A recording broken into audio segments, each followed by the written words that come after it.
ಚಿಕ್ಕಬಳ್ಳಾಪುರ ಹೊರವಲಯದ ಬಯಲಾಂಜನೇಯ ಸ್ವಾಮಿ ದೇವಾಲಯದಲ್ಲಿ ನಡೆದ ರಥೋತ್ಸವದಲ್ಲಿ ಚಿಕ್ಕಬಳ್ಳಾಪುರ ನಗರ, ಜಡಲತಿಮ್ಮನಹಳ್ಳಿ, ಚೊಕ್ಕಹಳ್ಳಿ, ಕೊತ್ತನೂರು, ಚದಲಪುರ, ಅರಸನಹಳ್ಳಿ, ನಂದಿ ಕ್ರಾಸ್, ಎಳ್ಳುವಹಳ್ಳಿ ಮತ್ತಿತರ ಗ್ರಾಮಗಳ 1000ಕ್ಕೂ ಹೆಚ್ಚು ಭಕ್ತರು ಪಾಲ್ಗೊಂಡು ದೇವರ ದರ್ಶನ ಪಡೆದರು. ಉತ್ಸವದ ಅಂಗವಾಗಿ ಬಯಲಾಂಜನೇಯ ಸ್ವಾಮಿ ದೇವಾಲಯದ ಪ್ರಸನ್ನ ಮಹಾಗಣಪತಿ, ಕೋದಂಡರಾಮ ಹಾಗೂ ಆಂಜನೇಯ ದೇವರ ಮೂರ್ತಿಗಳಿಗೆ ವಿಶೇಷ ಹೂವಿನ ಅಲಂಕಾರ ಮಾಡಲಾಗಿತ್ತು. ಬೆಳಿಗ್ಗೆಯಿಂದಲೇ ಅಭಿಷೇಕ, ಹೋಮ, ಮಹಾಮಂಗಳಾರತಿ ಒಳಗೊಂಡಂತೆ ವಿವಿಧ ಧಾರ್ಮಿಕ ಪೂಜಾ ಕೈಂಕರ್ಯಗಳು ಶ್ರದ್ಧಾಭಕ್ತಿಯಿಂದ ನೆರವೇರಿದವು.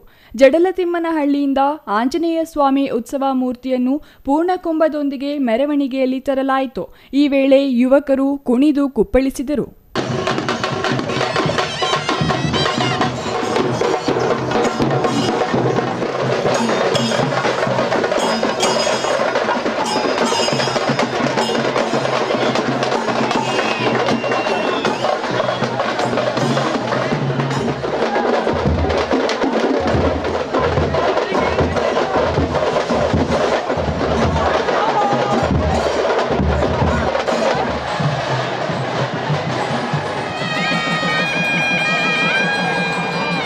ವಿವಿಧ ಕಲಾ ಪ್ರಕಾರಗಳು ಮೆರವಣಿಗೆಗೆ ಮೆರುಗು ತುಂಬಿದವು.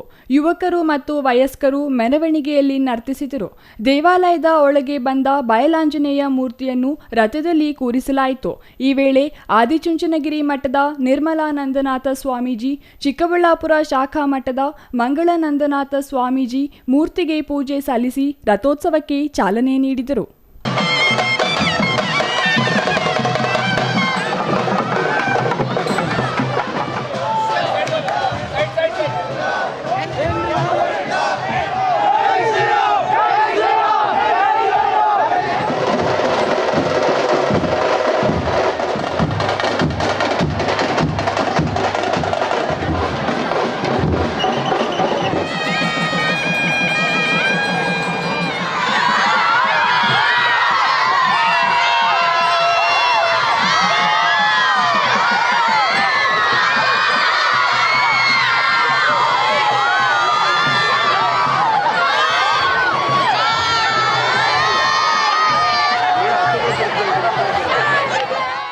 ಜಯಘೋಷದೊಂದಿಗೆ ಭಕ್ತರು ದೇವಾಲಯದ ಆವರಣದಿಂದ ಮಠದ ಆವರಣದವರೆಗೂ ರಥ ಎಳೆದರು.